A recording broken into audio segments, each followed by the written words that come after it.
تحلو حياتي بقرآني، وجمال ذاتي قرآني، تسمو صفاتي يعلو مقامي، وغدا وسامي قرآني. يا الله.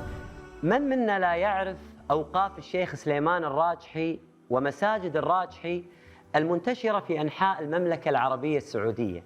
من المسارات الموجودة في البرامج في هذا المكان المبارك هي مسار البرامج التعليمية ومنها الحلقات وغير ذلك، ومسار البرامج العلمية والتي تعنى في البرامج العلمية الدروس والمحاضرات، وكذلك البرامج الاجتماعية والتي تعنى في البرامج التي تأتي في أوقات المواسم مثل إفطار رمضان والاعتكاف، وكذلك البرنامج اللي يبدو أنه الأشهر في جوامع الشيخ سليمان الراجحي اللي هو برنامج العناية في الموتى. الجميل أن هذه الأوقاف اليوم عبارة عن شركة وقفية اسمها المنارة، وهذه الشركة تحتها العديد من المشاريع والأنشطة المتعلقة بالقرآن الكريم. هنيئا لهذه التجارة الذكية مع الله سبحانه وتعالى. يتراوح أعداد الطلاب تقريبا في البرامج التعليمية المتعلقة في القرآن 1500 طالب في آخر إحصائية. من أبرز البرامج النوعية الموجودة في الحلقات برنامج الدورة القرآنية المكثفة، هذه ظهر فيها اللهم لك الحمد الإنجازات بشكل كبير. برنامج صيفي مكثف مدته تقريبا شهر. هذا البرنامج يدخل فيها الراغب أو الطالب لإنجاز شيء معين خلال فترة وجيزة. ومن الأنشطة التي تقدمها هذه المؤسسة الوقفية مقرأة الراجحي الإلكترونية، وهي تعتبر من أوائل المقارئ الإلكترونية في المملكة العربية السعودية. في كل سنة تفتح التسجيل وتقبل الحد الأقصى من المتقدمين. تبارك الرحمن. المقرأة افتتحت في عام 1434 هجري، كان في 2013. بدأنا ب7 حلقات. منذ أن فتحنا التسجيل ولا أحد يعرفنا ولا أحد يعرف التعليم الإلكتروني. قام بالتسجيل معنا 1600 طالب، ونحن فقط نرغب في 100 طالب فقط. بعدها ب6 أشهر زدنا الطاقة الاستيعابية وقدم علينا ما يقارب 29,000. فأدركنا أن العالم يعني كان في ذاك الحين محتاج بالفعل وهناك طلب شديد. الحمد لله احنا نقول من الإنجازات أنها شهريا يختم معنا القرآن 8 أشخاص تقريبا.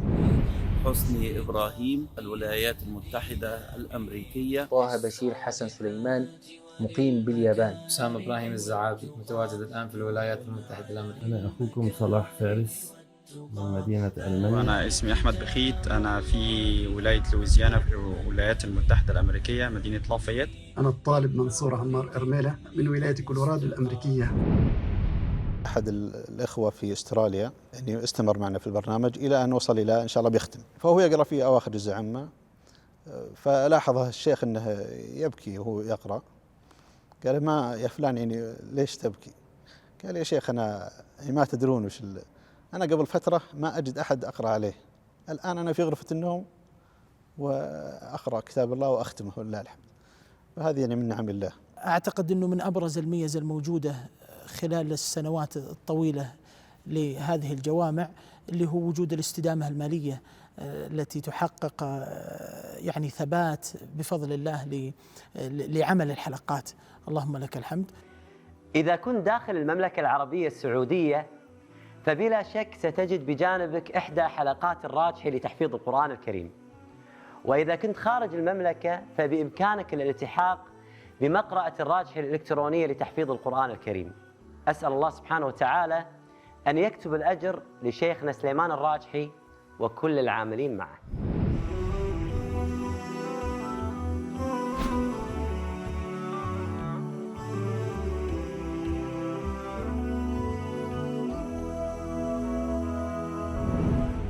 فحفظته وغدا وساما قد علا صدري بما للناس قال الله،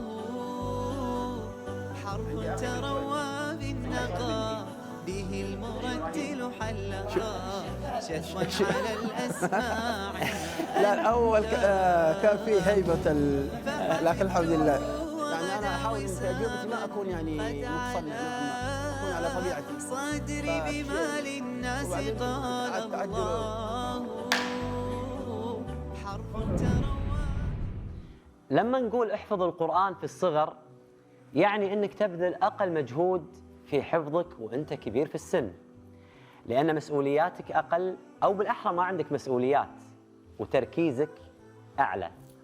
ضيفنا اليوم وحافظنا اليوم حفظ القرآن وهو صغير في السن وبالسماع فقط، لأنه فاقد لنعمة النظر.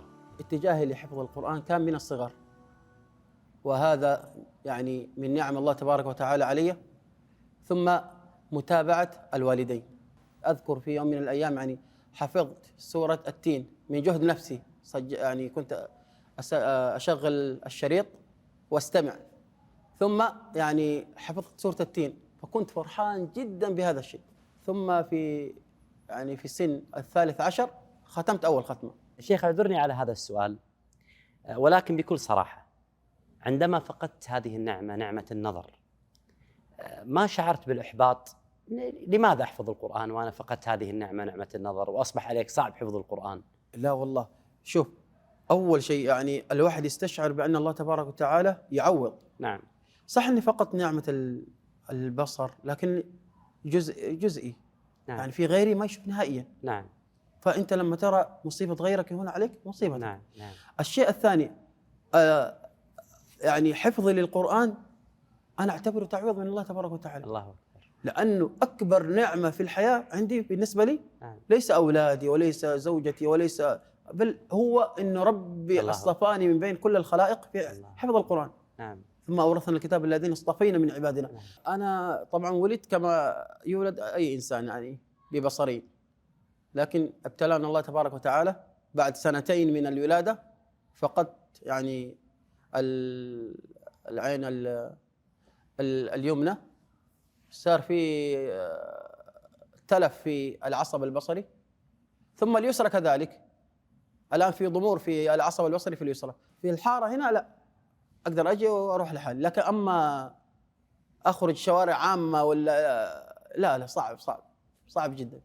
لكن رزقني الله تبارك وتعالى وعوضني في حفظ القرآن من الصغر، وهذه نعمة من نعم الله حقيقة. يا الله اجعل كتابك دائما عنواني، يا الله من نوره هبني ضياء الإيمان. لا تنظروا إلى ما حرمكم الله سبحانه وتعالى منه من النعم، واستمتعوا بالنعم التي لا تعد ولا تحصى، وإن تعدوا نعمة الله لا تحصوها.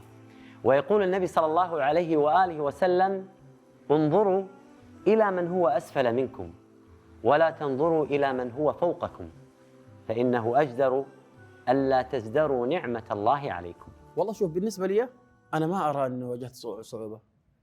أنا كنت أحفظ الصفحة في 15 دقيقة 12 دقيقة، الصفحة الوجه الواحد، فما أرى أنه فيه صعوبة. والدك الله يحفظه ويبارك فيه ويطول في عمره كان له دور كبير في تحفيظك القرآن وتشجيعك على حفظ القرآن، وخاصة وأنت صغير. حدثنا كيف كان له دور والدك؟ والله حقيقة والدي كان له الأثر الأول في دعمي في حفظ القرآن. نعم. يعني بمتابعته يعني اللي باستمرار، كان يسألني باستمرار دائما فين وصلت. نعم. يعني أنا أذكر من المواقف الجميلة حقيقة ما أنسى لما وصلت في ربع ياسين، سورة ياسين. نعم. عندنا في السعودية يعني البباسي قديما، يعني كان في بباسي اللي هو يجي في القوارير. نعم معروف. الزجاجة هذه الزجاجة. نعم. أيوة. نعم. طبعا يجي بالصندوق. نعم. السحارة. اشترى يعني حوالي 8 صناديق ما شاء الله، ووزعوا لكل تبارك الله تبارك الله. ففرحوا الناس، وكان هذا دعم معنوي جدا لي. يعني تبارك. هذا لو وصلت إلى ربع ياسين، فما بالك إذا ختمت القرآن، كيف كان يشجع؟ حينما ختمت القرآن ذبح ذبيحتين تبارك الله. وعزم عليه كل القبيلة والناس، وكان فرحة يعني جدا جدا كأنه عرس. نعم يحق للوالد هذه الفرحة، يعني يحق للوالد والوالدة. فهو كان أكبر داعم لي حقيقة في حفظ للقرآن. وما أرسلنا قبلك إلا رجالا نوحي إليهم فاسألوا أهل الذكر إن كنتم لا تعلمون وما جعلناهم جسدا لا يأكلون الطعام وما كانوا خالدين. كنت أنا أبحث حقيقة عن شيخ يعني يكون عنده سند وأقرأ عنده، إلى أن وجدت الشيخ سعيد الغامدي. كان إمام عندنا هنا يعني قريب من مسجدنا هذا، فأصبحت أنا أذهب له يعني بعد الفجر وبعد العصر أقرأ عنده. ثم لما أتميت حفظ القرآن أجازني. الشيخ أبو بكر، أنت أصبحت إماما وأنت صغير في السن، كم كان عمرك تقريبا لما أصبحت إمام؟ أنا أصبحت إمام للتراويح وعمري 13 سنة. تبارك الله، صغير جدا. اللهم لك الحمد. كيف كانت قصة إمامتك وكيف قدمت إلى هذه الإمامة؟ والله شوف، في البداية قدمت إنه الإمام ما حضر. نعم. إمام المسجد، وكان أول يوم رمضان، أول ليلة من ليالي رمضان. نعم. فقدمت للإمامة. كانت فرصتك طبعا، أنت كنت تستغل هذه الفرصة. كانت فرصتي لكني كنت ضعيف، كان سني 12 سنة. نعم. لسه ما ختمت. نعم. تجاوزت نصف القرآن لكني لسه. سبحان الله، السنة اللي بعدها في نفس المسجد أصبحت أنا الإمام. تبارك الله. والله أنا إمام في هذا المسجد من 14 سنة، من 1430، والحمد لله الآن يعني أصبحنا يعني منتظمين في هذا المسجد. يعني أول كنت أتنقل، لكن في هذا المسجد ثبتنا 14 سنة، اللهم لك الحمد. الإمامة من الوسائل المعينة لمراجعة القرآن وحفظ القرآن وتثبيت القرآن. سمعت أنك أنت تقلد القراء، بعض القراء، وتجيد الشيخ ماهر المعيقلي. والله أنا من المحبين للشيخ ماهر المعيقلي. كلنا نحب وقراءته يعني سهلة ولينة على القلوب. نعم. ممكن نسمعها ويسمعك كل من يشاهدنا. أبشر، الله يرضى عنك. إن الله عنده علم الساعة وينزل الغيث ويعلم ما في الأرحام وما تدري نفس ماذا تكسب غدا وما تدري نفس بأي أرض تموت إن الله عليم خبير. تقريبا مراجعتي في اليوم الواحد يعني ما تقل عن 3 أجزاء. أحب المراجعة قبل صلاة الفجر وبعد صلاة الفجر، يعني يمكن آخذ جزء ونص بعض الأيام قبل صلاة الفجر، وكذلك مثلهم يعني بعد الصلاة. نريد أن نعرف أثر القرآن على الشيخ أبو بكر في كل حياته. كيف كان أثر القرآن عليك؟ والله شوف، أثر القرآن بركة في البيت وفي الأولاد وفي البدن، وهذا كتاب أنزلناه مبارك. أعتبر القرآن جنة الله في الأرض. القرآن جنة الله في الأرض. صدق والله شيخ أبو بكر.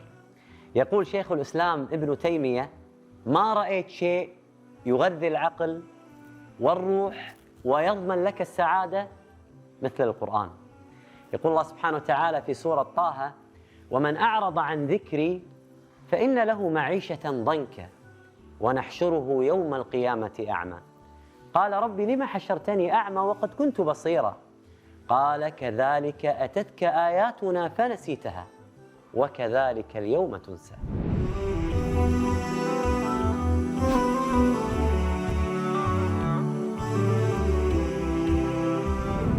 فحفظته وغدا وساما قد علا صدري بما للناس قال الله مساك الخير شيخنا. الوالد رحمة الله عليه شكوى على الأسماع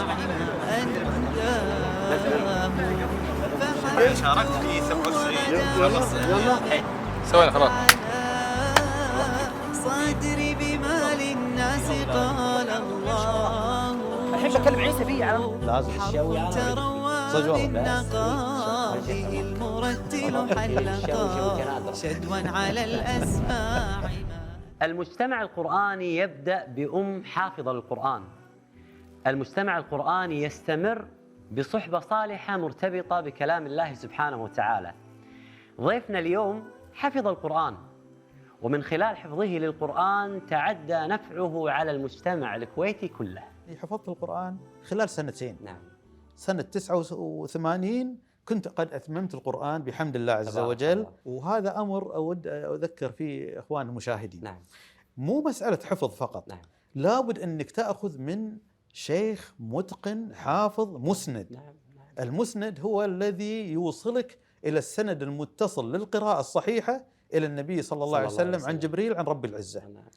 حقيقة أنا يعني توفقت في حياتي مع الشيخ محمد مأمون كاتبي. كان هناك نخبة من قراء الكويت يدرسون عنده ويقرؤون عنده، لأنه معروف الشيخ بشدته وإنه ما كان يجامل ولا يداهن. كان الشيخ حمد سنان، وفي نفس الوقت كان الشيخ أحمد الطرابلسي، وأتذكر كان يقرأ معنا الشيخ وسام العثمان، وكان يقرأ معنا الشيخ جزاع صويلح، مجموعة، وأسامة الكندري. تعب معاي كثير، يعني مسألة الحفظ أخذ معاي سنتين، لكن عشان أخذ السند من الشيخ وأحصل الوقت اللي أقرأ عليه القرآن كاملا أخذ معاي 5 سنوات. الله أكبر. هذا الإتقان والسند حتى أحصل على السند. وكنت أجد لذة وأنا الشيخ يعني يعدل لي كل كلمة وكل حرف وكل وقف، ويقول لي أحيانا ترى يا عبد الرحمن هذه ترى الكلمة ما يوجد منها إلا هذه بس المكان هذا.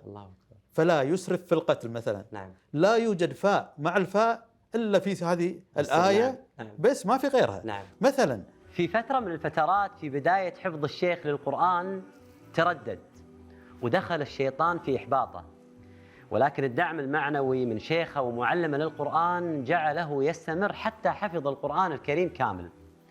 نصيحة من قلبي إلى كل معلم للقرآن: اغرس في طلابك الأمل، فأنت لا تدري أين سيذهب بهم هذا التشجيع. حقيقة لما يجد الإنسان متشابهات في القرآن نعم. مثلا، ولا يجد الشيخ الذي يعين والصحبة التي تعينه على حفظ القرآن وإتمام الحفظ، نعم. ستمر عليه أوقات والله يدخل عليه الشيطان يقول له توقف، يعني شنو لاقي وراء حفظ القرآن؟ هل ستحصل مثلا على منصب، على أموال، على شيء معين؟ إلى أن التزمت مع شيخنا الشيخ محمد مأمون كاتبي حفظه الله ورعاه. قال لي كلمة معينة، قال لي شيخ عبد الرحمن إنك لعلك لا تجد شيء الآن حاليا وأنت تقرأ القرآن وأنت تحفظ القرآن وأنت تأخذ هذا الإسناد، لكنك ستجد بركة هذا الأمر في حياتك. الله أكبر. ما أنسى كلمته. يقول صعب شيخنا، سيجد صعوبة أكيد. نعم. لأن الشيطان راح يدخل لك. نعم. راح نعم. يقعد حائل بينك وبين القرآن. نعم. نعم. هذا شيء مؤكد. نعم. يعني حتى الإنسان بيروح العمرة راح يلقى صعوبات. نعم. يبي يروح الحج يلقى وتكلفة زايدة. نعم. أي شيء في طاعة، أي شيء في قرب من الله. اللي ما تعرفونه أن والدة الشيخ عبد الرحمن رحمه الله كانت حافظة القرآن الكريم كامل، وكانت دائمة الدعاء لابنها عبد الرحمن. بمثل هذه الأم نبني مجتمع قرآني مؤثر. كانت تقول لي وأنا يعني أذهب إلى القرآن ومسابقات القرآن أخبرها، فكانت تقول لي أنا كنت أحفظ القرآن على إيد المطوعة من قبل وكنت صغيرة. تقول بس بعد ما جبت العيال والزوج والبيت، وطبعا العيشة قبل كانت نعم. صعبة. نعم صحيح. فتقول نسيت القرآن، عسى الله لا يواخذني، عسى الله لا يعاقبني، عسى الله. الله أكبر. والله وضعها في ولدها تبارك الله. فكلمتها هذه أثرت فيني. الله. قلت والله أمي يعني حفظت القرآن وتنساه؟ لا والله أنا إن شاء الله أحفظه. الله. وأسأل الله أني ما أنساه. الله أكبر. فكانت بركة دعواتها حقي، كانت تستانس كل ما تشوفني حفظت القرآن. نعم. شيء مسابقة وفزت فيها ولا غيره تفرح الله وتستانس. الله. فالشيخ عبد الرحمن الله يحفظه هو أحد أعمدة مسابقة الكويت الكبرى، وهي مسابقة الأمير المعروفة. شيخنا أبو أحمد، أنت كنت تبارك الرحمن في اللجنة المنظمة الأولى في بداية المسابقة وهي مسابقة الأمير. حدثنا عن البدايات شيخنا. في الحقيقة في البداية يعني ما كنت لوحدي، كان معنا الشيخ مأمون كاتبي، نعم، عسى الله يحفظه. آمين. الشيخ حمد سنان نعم. كان على رأس اللجنة. الشيخ أحمد طرابلسي كان معنا. أحمد طرابلسي نعم. كان معنا. يعني مجموعة ما شاء الله هم اشتغلوا ونظموا ووضعوا يعني الأسس والقواعد لهذه المسابقة. سميت المسابقة الكبرى نعم. لأنها أكبر شرائح وأكبر أعداد نعم. مشاركين وأكبر جوائز نعم. وخاصة بالمواطنين من أهل الكويت. فلقينا والله من أول سنة بركة من الله عز وجل. الله.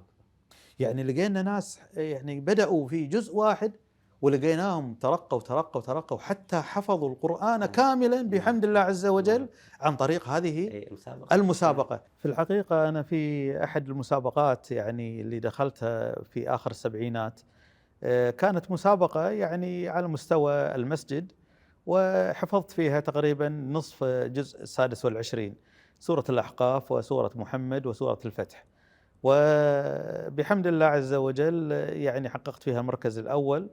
ولا أزال لا أنسى يعني أهدوني كتاب رياض الصالحين، والله يعني بركته لا تزال. يعني أعطوك فيها هدية أعطوني إياه. نعم. والله لو أعطوني فلوس الله أكبر ما تسوى قيمته. الله أكبر الله أكبر سبحان لأنه لا يقيم. الله أكبر. والله الكتب مثل هذه حقيقة والله لا تقيم بأموال أبدا. الانفعال والغضب من أصعب الأمراض النفسية على الإنسان، ولكن مع القرآن كل صعب يسهل وكل عسير يتيسر بإذن الله عز وجل. فلا تكسل في حفظ القرآن، فهو الصلة بينك وبين الله سبحانه وتعالى.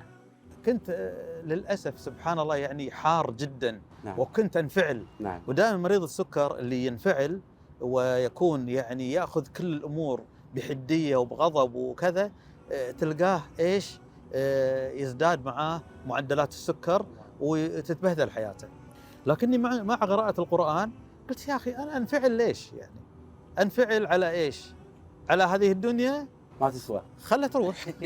هي الدنيا رايحة. اي نعم اي نعم. إن ما راحت عنك أنت بتروح عنها. اي نعم صحيح.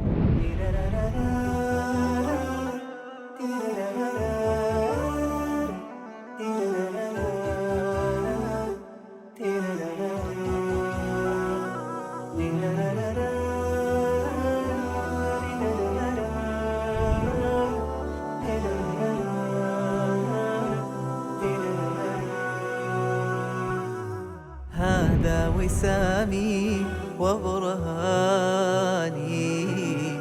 خير الكلام أحياني، كل اهتمامي أغلى مرامي، سر التزامي قرآني. يا الله اجعل طريق سعادتي إيماني، يا الله أسعد به قلبي ينر وجداني، يا الله آنس بقربك وحدتي وجناني.